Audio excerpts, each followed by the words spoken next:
Om Namo Bhagavate Vasudevaya. Om Namo Bhagavate Vasudevaya.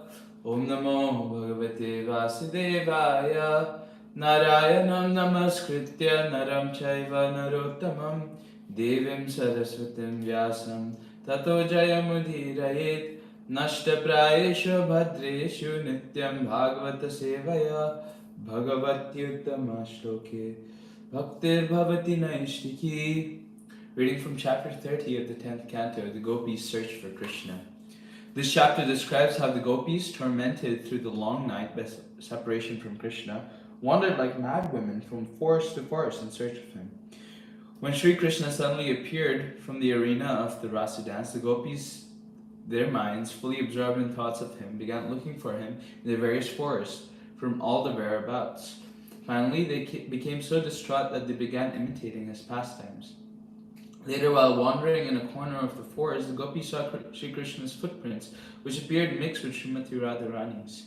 Seeing these footprints perturbed them greatly, and they declared that surely Srimati Radharani must have worshipped Krishna with unusual excellence, since she had been privileged to associate with him in seclusion.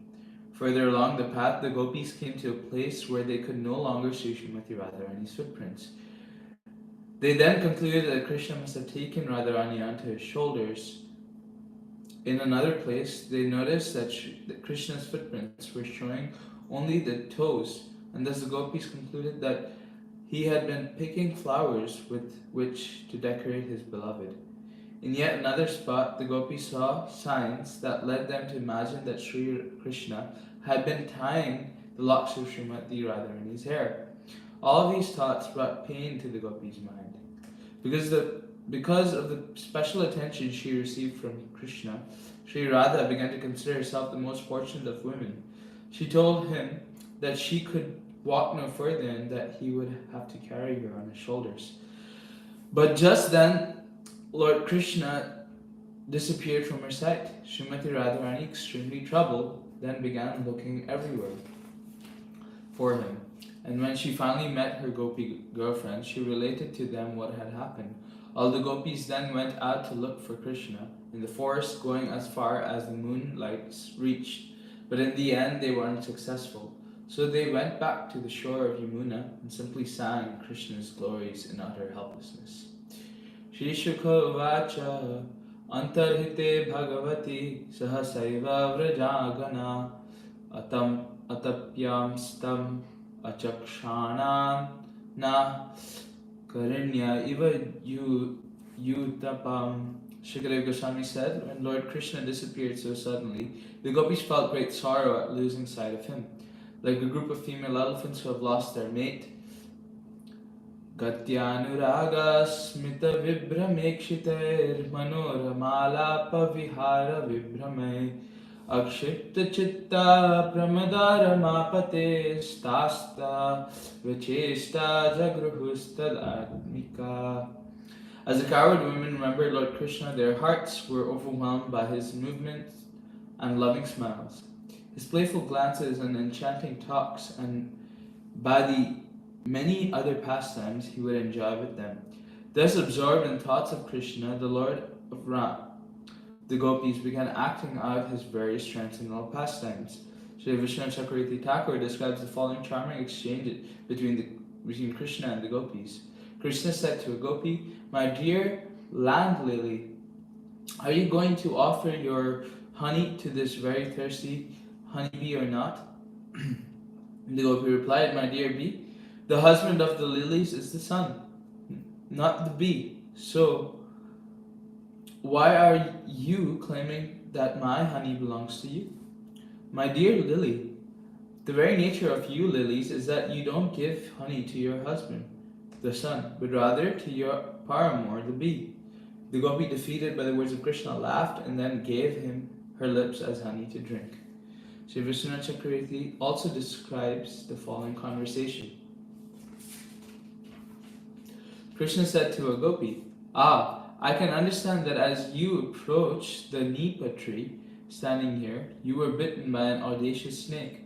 Its venom has already reached your chest, but since you are a respectable maiden, you haven't asked me to cure you. Still I've come, being merciful by nature. Now while I massage your body with my hands, I'll chant a mantra to counteract the serpent's poison. The gopi said, "But my dear snake charmer, no snake has bitten me. Go massage the body of some girl who has actually suffered a snake bite." "Come now, my dear respectable girl. From your trembling voice, I can tell that you are expecting a feverish reaction to poisoning. Knowing this, if I don't take care of you, I'll be guilty of killing an innocent woman, so let me treat you." With this, Krishna applied his fingernails to the gopi's chest.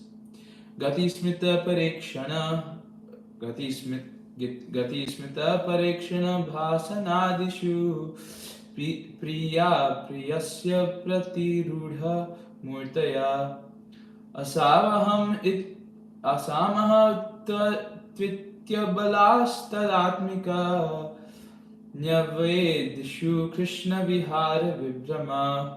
Because the beloved gopis were absorbed in thoughts of their beloved Krishna, their bodies imitated his way of moving and smiling.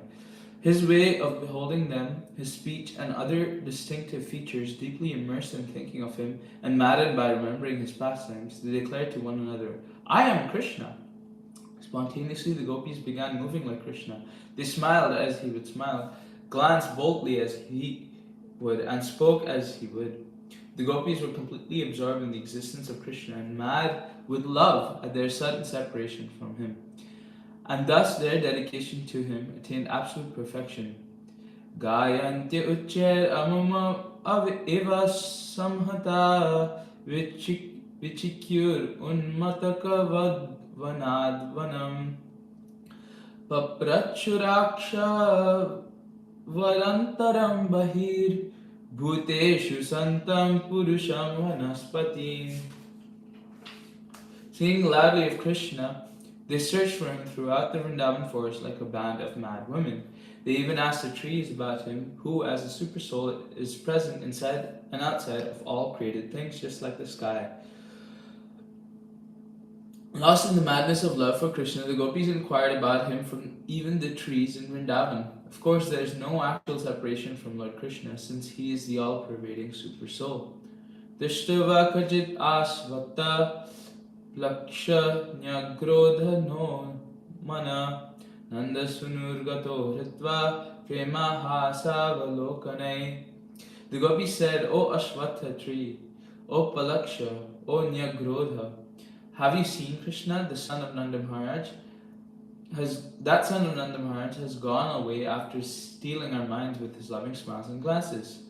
Kachit kura baka shoka naga punnaga champaka ramanujo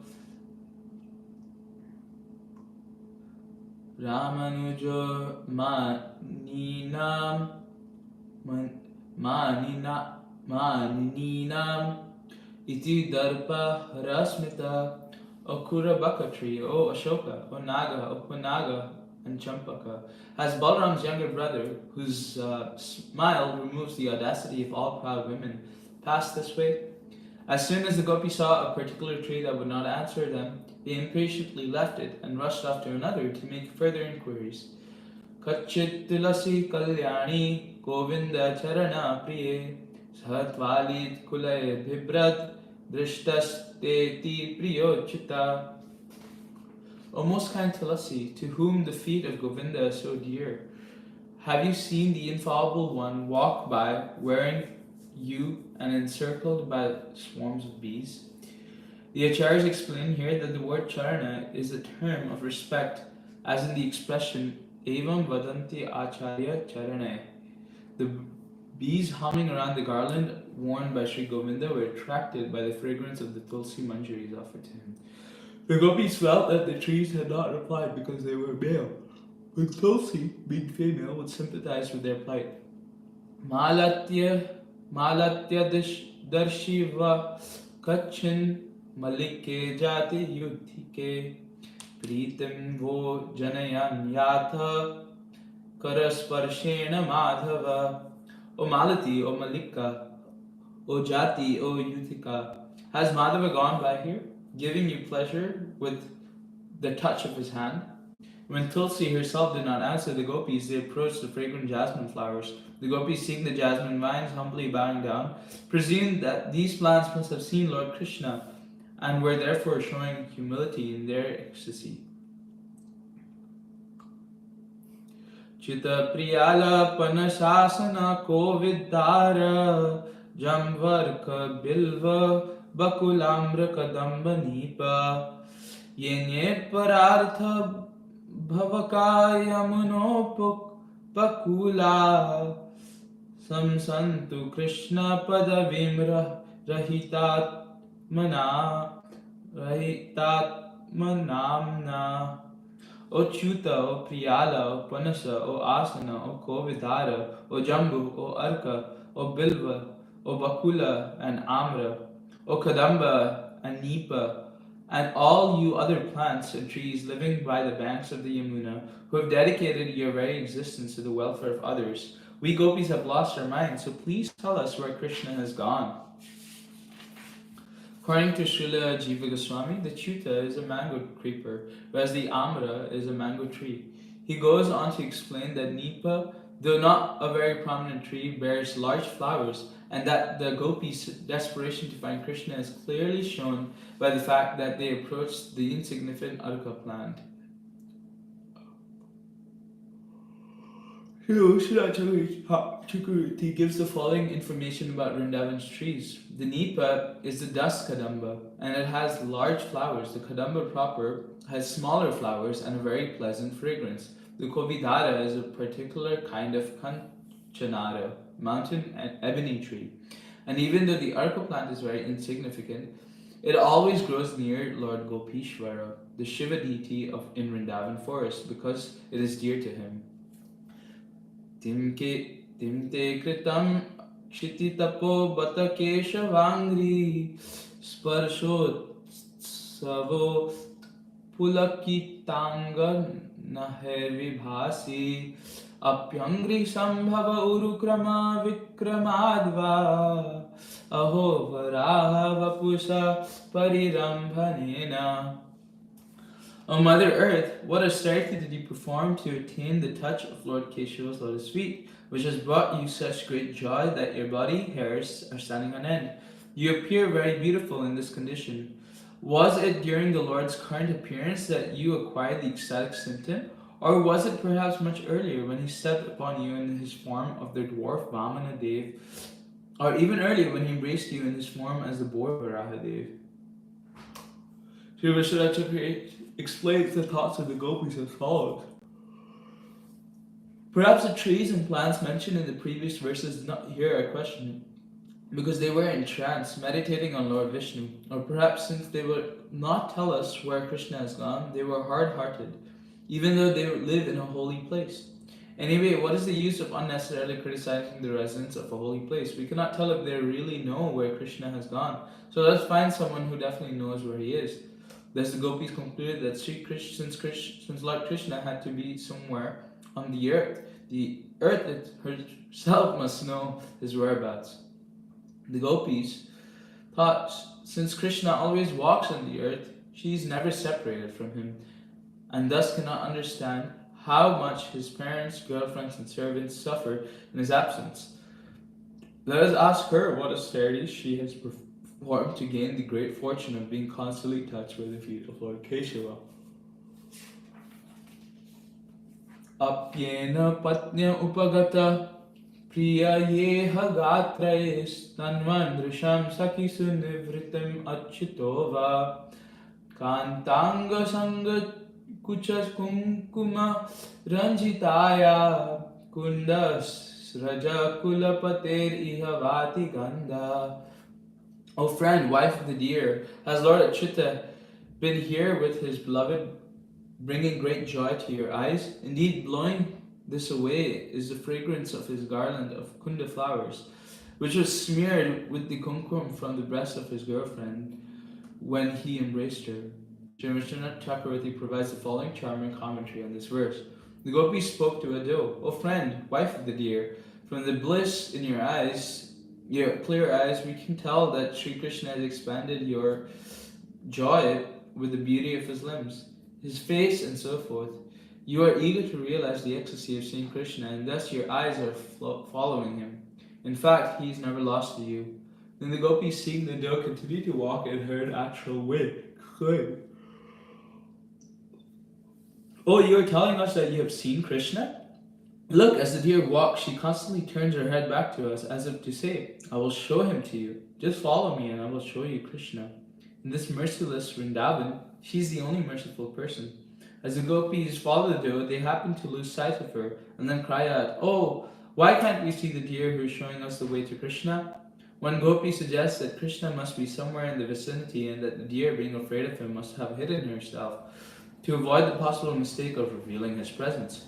Conjecturing in this way, the gopis detected a fragrance that has by chance blown in their way, and they repeatedly declared with great joy, "Yes, yes, this is it." By Krishna's physical contact with his girlfriend, his jasmine garland was smeared with the kumkum powder on her breast, and the fragrance of all these things were reaching us. Thus the gopis smelled the aroma of two lovers' bodies, of Krishna's jasmine garland, and of the cosmetic powder on the breasts of his lover.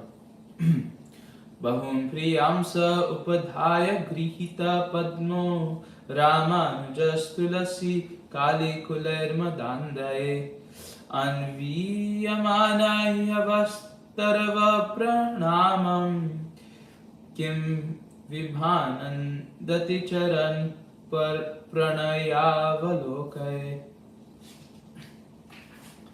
O trees, we see that you are bowing down. When the younger brother of Rama walked here, followed by intoxicated bees swarming around the tulsi manjaris decorated as garland, did he acknowledge your presence with his affectionate glances? He must have been resisting his arms on the shoulders of his beloved and carrying a lotus flower in his free hand. The gopis saw that the trees bent over with abundant fruits and flowers were offering obeisances to Lord Krishna.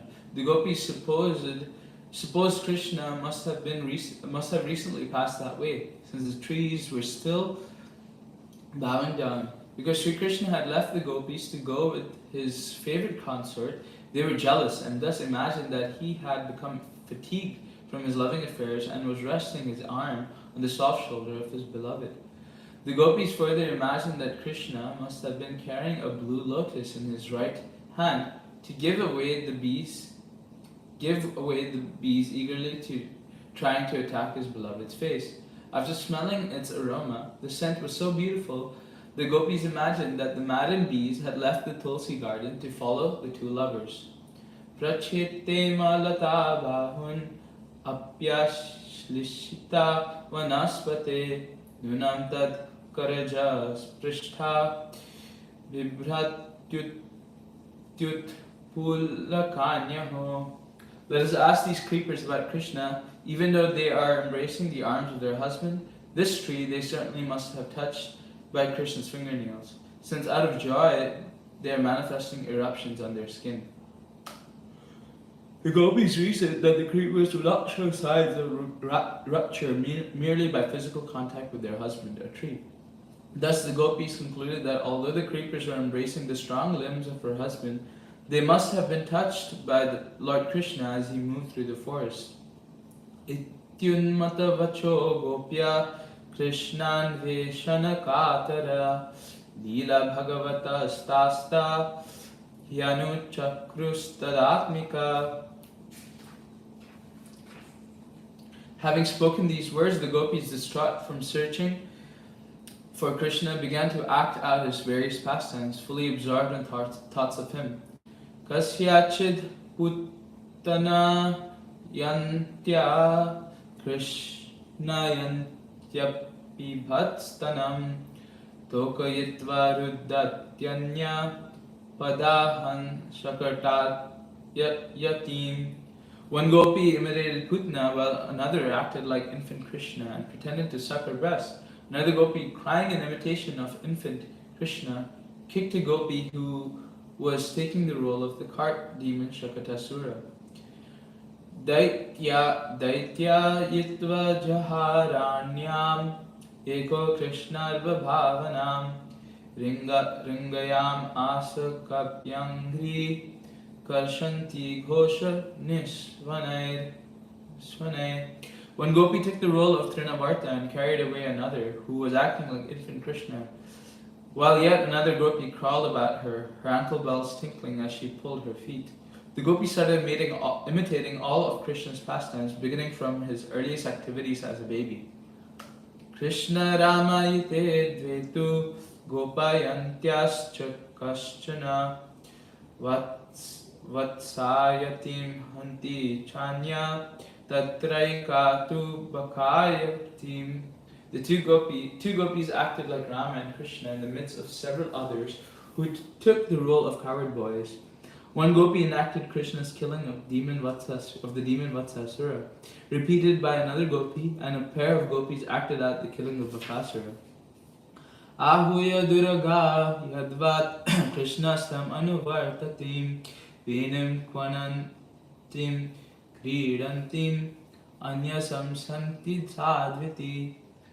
When one gopi perfectly imitated how Krishna would call the cows who had wandered far away, how he would play his flute, and how he would engage in various sports, the other congratulated her with exclamations, "Well done, well done." Kashyanchit svabhujam yasya chalantya ha parananu Krishnoham pashyata gatim lalitam iti tanmana. Another gopi, her mind fixed on Krishna, walked about with her arm resting on the shoulder of her friend and declared, "I am Krishna. Just see how gracefully I move." Ma bhaishta vata varshabhyam tatranam vihitamaya ityutvaikena hastena yatantyunni dadhem bharam. Don't be afraid of the wind and rain, said one gopi. I will save you. And with that she lifted her shawl above her head. Here a gopi enacts Lord Krishna's pastime of lifting Govardhan hill. Aruhyaika padakramya shirasyaha paramripa dushtahe kachajatoham khalanam nanudandakrit. Shukadeva Goswami continued, "O king, one gopi climbed on another's shoulder and putting her foot on the other's head, said, 'Go away from here, O wicked snake. You should know that I have taken birth in this world just to punish the envious.'" Here the gopis enact Krishna's chastisement of Kaliya. Tatraiko vacha he gopa davagnim pashyatolbanam chakshumsyas asvapidadvamvo vidhase kshemam anjasa. Then another gopi spoke up, "My dear coward boys, look at this raging forest fire. Quickly close your eyes, I will easily protect you." But dhanyaya saja kachid tanvi tatra ulukhale badnami bandha bhed taram hayangavamusam tviti bhita sudrik pidayasyam bheje bhiti vidambanam. One gopi tied up her slender companion with a flower garland and said, "Now I will bind this boy who has broken the butter pots and stolen the butter." The second gopi then covered her face and beautiful eyes, pretending to be afraid.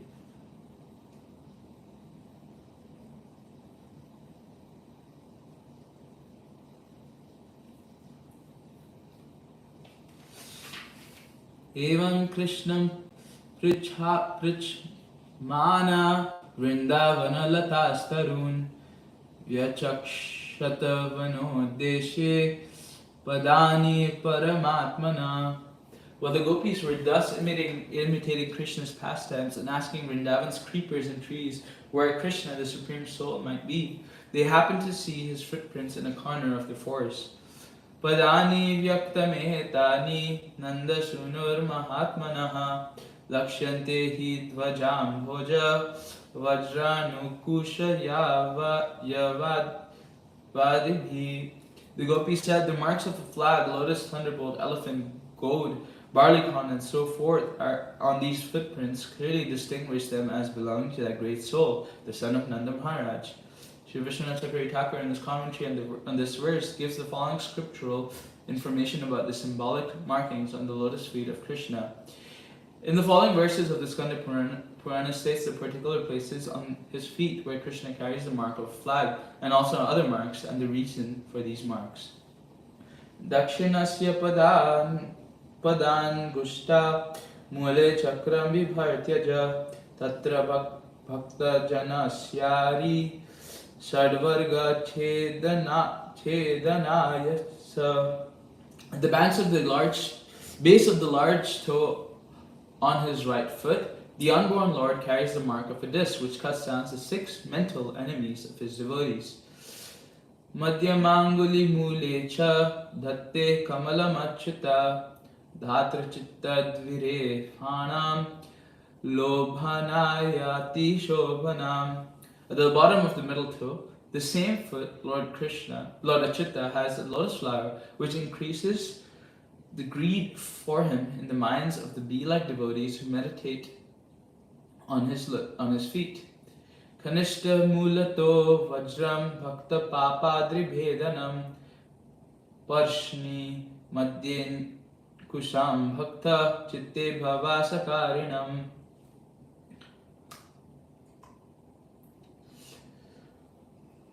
At the base of his small toe is a thunderbolt which smashes the mountains of the devotee's reactions to past sins. In the middle of his heel is the mark of an elephant goad, which brings the elephants of his devotees' minds under the control. Bhoga sampanmayam dhatte yavam angushta parvani. The joint of his right toe bears the mark of a barley corn, representing that all kinds of enjoyable opulences. The Skanda Purana also states, Vajram vai dakshine parshve angusho vai tad agrata, and that thunderbolt is found on that right side of his right foot, and an elephant goad below that. The Acharyas of the Vaishnava Sampradaya explained that since the particular feet under discussion are Krishna's, we should know that the thunderbolt is at the base of his small toe, and that the elephant goad belong below the thunderbolt. An elephant goad on the heel belonged to Lord Narayan and other Vishnu Tattva expansions.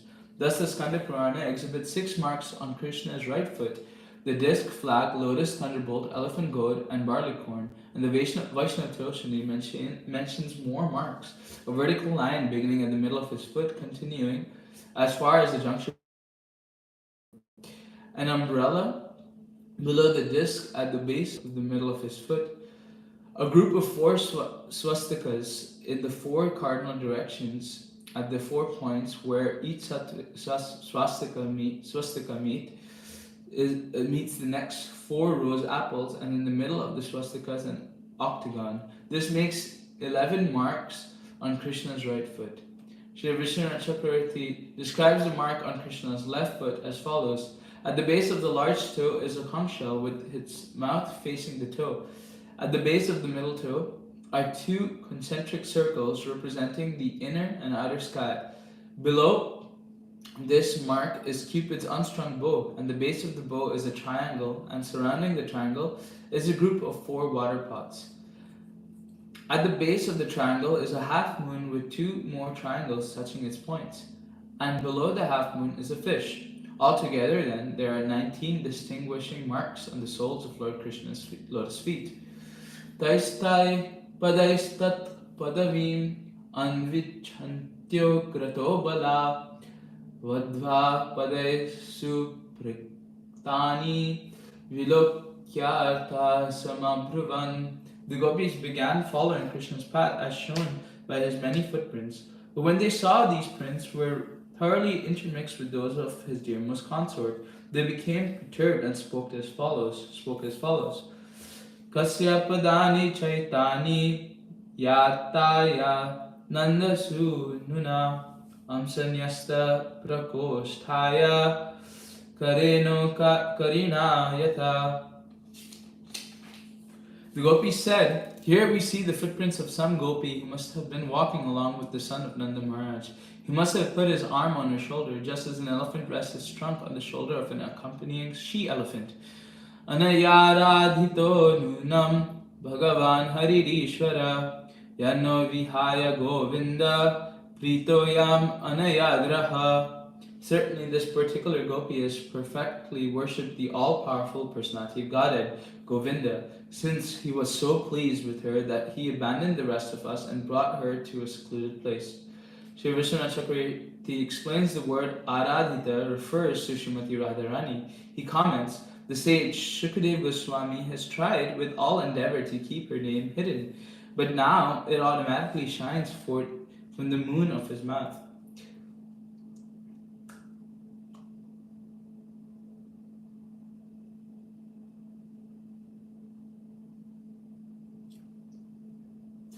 That he has spoken her name is indeed her mercy, and thus the word Aradhita is like the rumbling of kettle drums sound to announce her great good fortune. Although the gopis spoke as if jealous of Srimati Radharani, they were actually ecstatic to see that she had captured Sri Krishna. Srila Vishwanath Chakravarti Thakur quotes the following detailed description of Srimati Radharani's footprints as given by Srila Rupa Goswami in the Sri Ujjvala Nilamani. At the base of the large toe of her left foot is the mark of a barley corn. Below that mark is a disc, below the disc is an umbrella, and below that the umbrella is a bracelet. A vertical line extends from the middle of her foot to the juncture of her large and second toes. At the base of the middle toe is a lotus flower. That is a flag, below that is a flag with a banner, and below the flag is a creeper. Together with a flower at the base of her small toe is an elephant goad, and upon her heel is a half moon. Thus there are 11 marks on her foot. At the base of the large toe of her right foot is a conch shell, and below that a spear. At the base of the small toe of her right foot is a sacrificial altar. Below that an earring, and below the earring a spear. Along the base of the second, third, and fourth and small toes is the mark of a mountain, below which is a chariot, and on the heel is a fish. Thus altogether there are 19 distinguishing marks on the soles of Srimati Radharani's lotus feet. Dhanya aho ami alyo govindangri angrabja renava yan brahmesho ramadevi dador mudnyaghamnutaye. O girls, the dust of Govinda's lotus feet is so sacred that even Brahma, Shiva, and the goddess Rama take the dust upon their heads to dispel sinful reactions. According to Srila Vishwanath Chakravarti, who quotes from Shastra, each day in the late afternoon as Krishna returned from the cow pastures with his cowherd boyfriends, great demigods like Brahma and Shiva would come down from heaven and take the dust of his feet.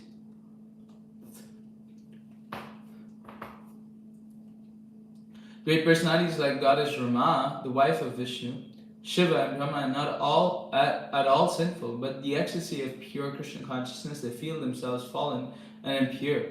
Thus, desiring to purify themselves, they blissfully take the dust of the Lord's lotus feet on their heads. Tasya amunina kshobam kurvam kyuchay padaniyat yaika pahritya gopinam raho bhumte chitadharam na lakshante padanyatra tasya nunam trinan kurai khidyat sujatangri talam unninye preyasim priya. These footprints of that special gopi greatly disturb us all. Of all the gopis, she alone was taken away to a secluded place where she is enjoying the lips of Krishna. Look, we can't see her footprints over here. It's obvious that the grass and sprouts were hurting the tender soles of her feet, so the lover lifted up his beloved. Imanyadhika magnani padani vahato vadhum kopya pasyata krishnasya bharakrantasya kamina atravaro pita kanta pushpahetur mahatmana. Please observe, my dear gopis, how in this place lusty Krishna's footprints are pressed more deeply into the ground, carrying the weight of his beloved. Must have been difficult for him. And over here, that intelligent boy must have put her down to gather some flowers. The word Vadhum indicates that even though Sri Krishna was not officially married to Radharani, he had in fact made her his bride in the Vrindavan forest. According to Srila Vishwanath Chakravarti Thakur, the gopis use the word Kamina here to indicate the following thoughts. we actually love Sri Krishna, but still he has rejected us. Therefore, his private dealings with Radharani prove that this young prince of Braja has carried her away because of lust.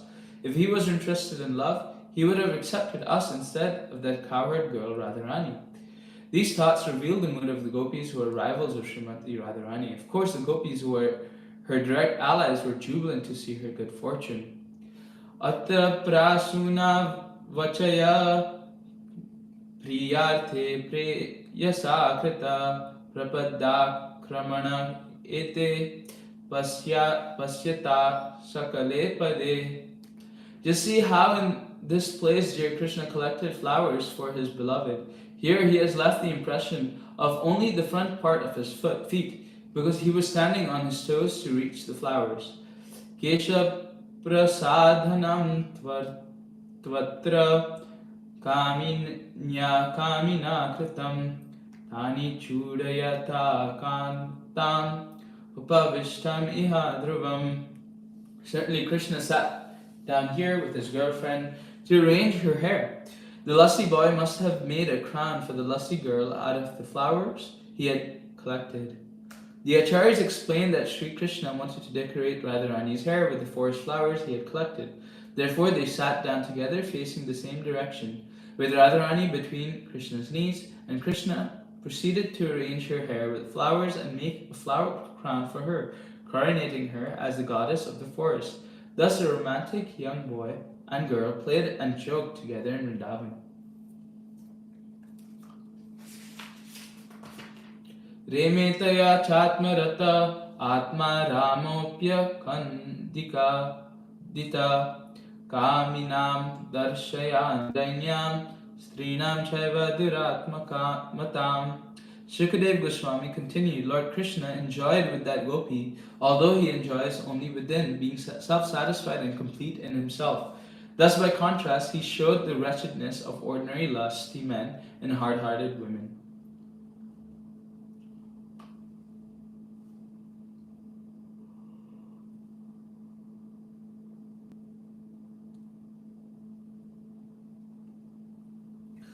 This verse directly refutes the superficial criticism and materialistic people sometimes direct against Lord Krishna's pastimes. The philosopher Aristotle claimed that ordinary activities are unworthy of God, and with this idea in mind, some people declare that since the activities of Lord Krishna resemble those of ordinary human beings, he cannot be the absolute truth.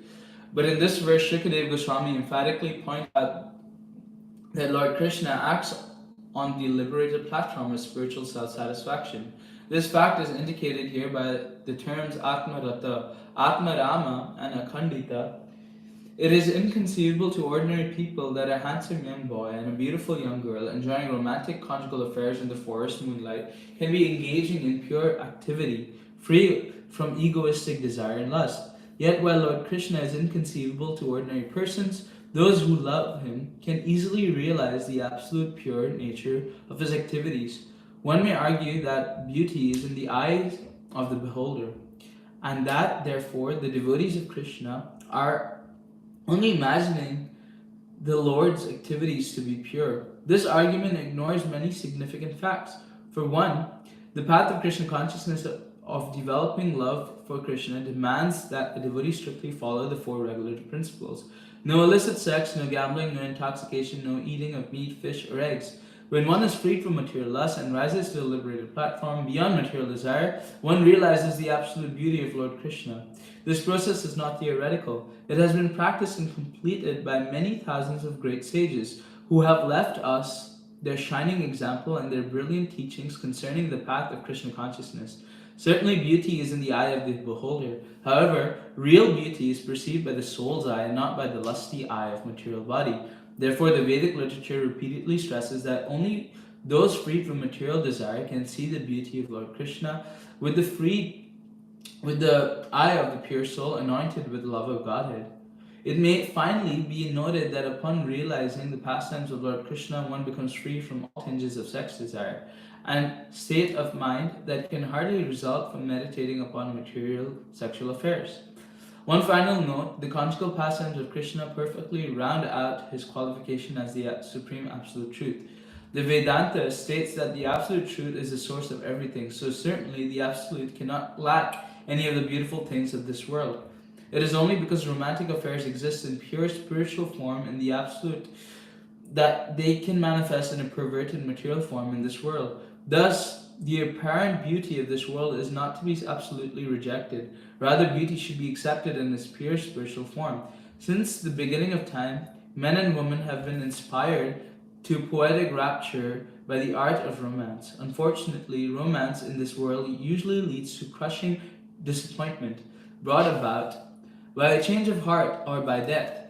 Thus, although we may at first find romantic affairs beautiful and enjoyable, they are eventually spoiled by the onslaught of material nature. Still, it is unreasonable to totally reject the concept of romance. Rather, we should accept conjugal attraction in an absolute perfect form, as it exists within God, without a tinge of material lust or selfishness. That's pure conjugal attraction, the supreme beauty and pleasure of the supreme truth, is what we are reading about here in the pages of Srimad Bhagavatam.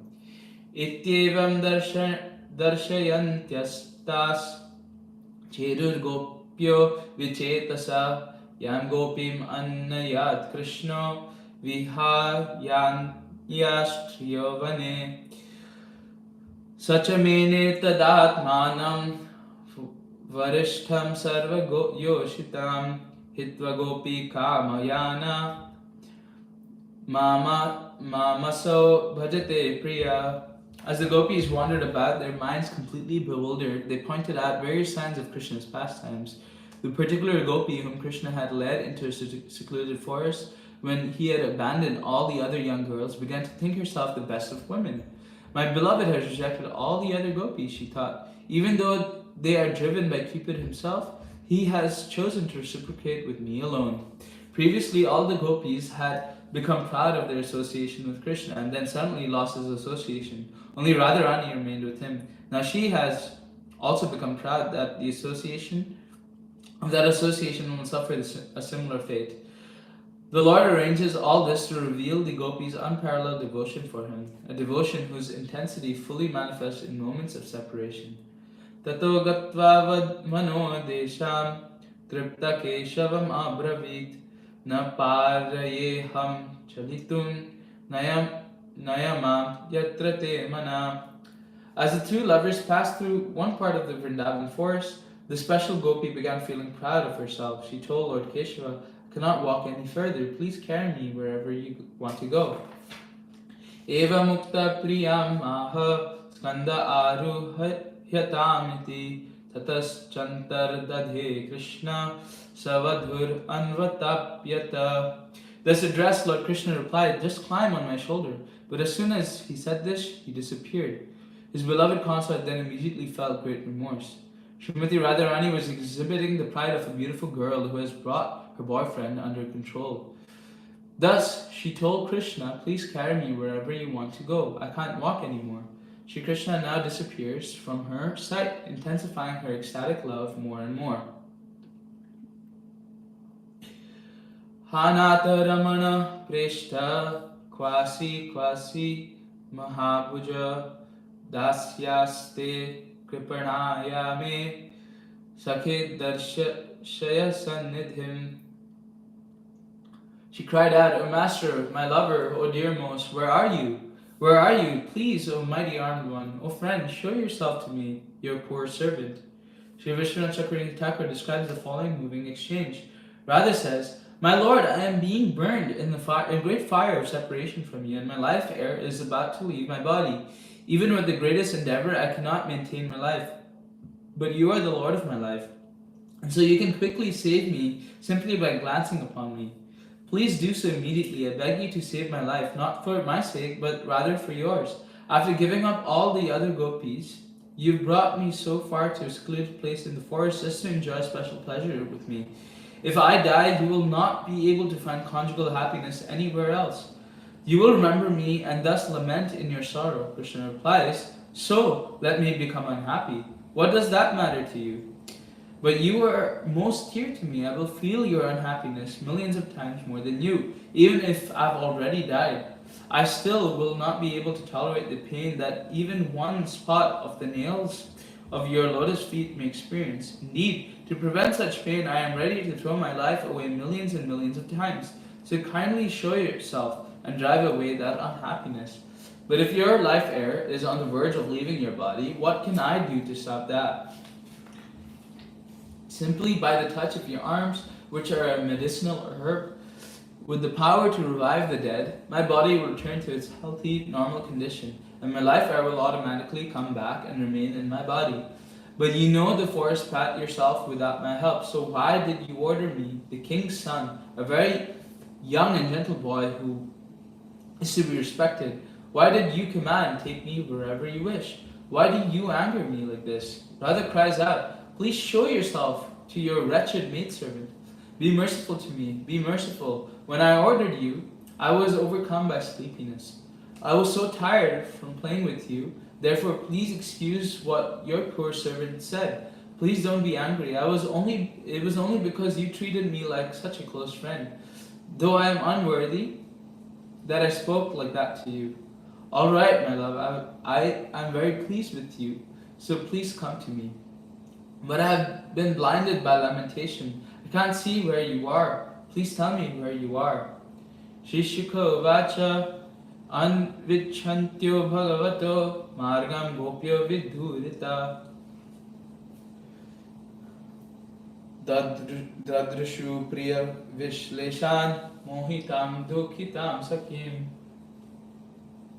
Shukadeva Goswami said, while continuing to search out Krishna's path, the gopis discovered their unhappy friend close by. She was bewildered by separation from her lover. Taya katitam akarnya mana praptim cha madhavat avamanam cha dauratmyad vishmaya paramam yayu. He told them how Madhava had given her much respect, but how she then suffered dishonor because of her misbehavior. The gopis were extremely amazed to hear this. It was natural for Radharani to ask Krishna to carry her, for their request was consistent with the loving mood of their relationship. Now, however, in great humility, she describes her behavior as wicked. Hearing of these affairs, the other gopis are astonished. Tato vishan vanam chandra jyosna yavad vibhavyate tamapravishtam alakshya tato nivavratu striya. In search of Krishna, the gopis then entered the depths of the forest as far as the light of the moon shone. But when they found themselves engulfed in darkness, they decided to turn back. The gopis entered a part of the forest so dense that even the light of the full moon couldn't penetrate it. The scene is also described in the Vishnu Purana. Pravishto gahanam Krishna padam atra na lakshyate nivartadvam shashankasya naitad diditi gochara. One gopi said, Krishna has entered such a dark part of the forest that we cannot possibly see his footprints. Therefore, let us turn back from this area which even the light of the moon cannot reach. Tanmanaskas tad alapas tad vichestas tad atmika tad gunan eva gayantyo natma garanis sasmaru. Their minds absorbed in thoughts of him, they conversed about him, acted out as a pastime, and felt themselves filled with his presence. They completely forgot about their homes as they loudly sang the glories of Krishna's transcendental qualities. Actually, there is no separation from Krishna for the pure devotees of the Lord. Although apparently abandoned by Krishna, the gopis were actually tightly connected to him by the spiritual process of Shravanam, Kirtanam, and Vishnu, hearing and chanting the glories of the Lord. Puna Pulinam agatya kalindya Krishna bhavana samaveta jagu Krishnam tad agamana kankshita. The gopis again came to the bank of the Kalindi, meditating on Krishna and eagerly hoping he would come. They sat down together to sing of him.